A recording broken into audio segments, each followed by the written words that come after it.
From Simcoe Grey. Thank you, Speaker. My question is to the Minister of Government and Consumer Services.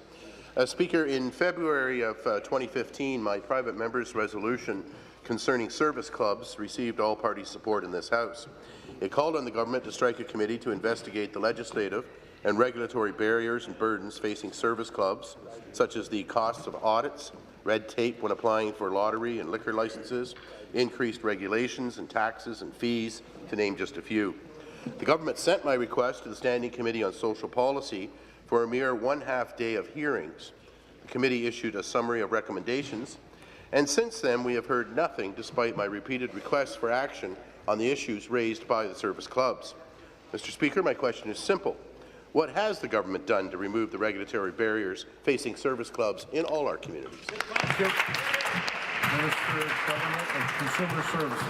Thank you, Speaker. And I want to thank the member for the question. I think we all agree that service clubs play a very important role in our communities, and I congratulate the member for bringing the bill forward. And our government is very committed to looking at reducing regulatory burdens, red tape, that affect the role that groups like this play in our community. So I haven't heard from the member on this recently, so I'd be pleased to discuss with him the next steps. And I, as I say, am a strong advocate for making things easier, especially our not-for-profit sector. Speaker, the member will know that the not-for-profit corporation has received royal assent, and these kinds of files are very important to me and to our communities. Thank you. Supplementary, the member from Parry Sound, Muskoka. Thank you, Mr. Speaker. Again, to the Minister of Government and Consumer Services. The Rotary Club of Bracebridge has told me this government's ridiculous rules are creating unnecessary obstacles to fundraising.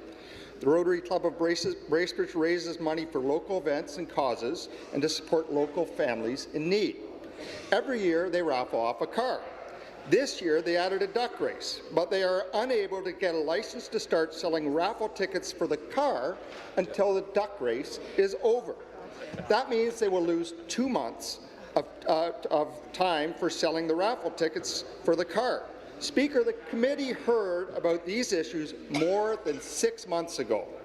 As life gets harder in Ontario under this government, communities and families rely more and more on service clubs for help. Speaker, why has the minister not made the recommended changes to help these volunteers who are trying to raise money for such worthy causes? Thank you. Minister. Minister of Finance. Minister of Finance. Thank you, Mr. Speaker. The members opposite are highlighting a very important point.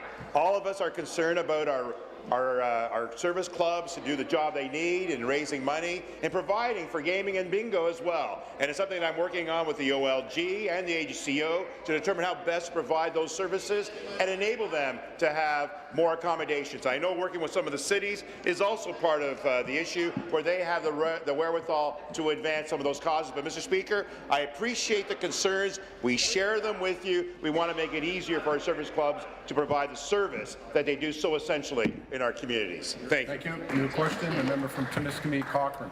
Thank you, Speaker. My question is to the Premier.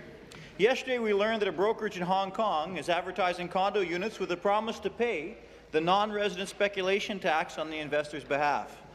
This completely defeats the purpose of the tax, but the Minister of Finance says it's fine because the government is still getting paid. Is the Premier interested in cracking down on speculation and keeping homes affordable, or, like her minister said, is she only interested in filling government coffers? Minister of Finance. Minister of Finance. Mr. Speaker, let's make no mistake. There's no loophole here.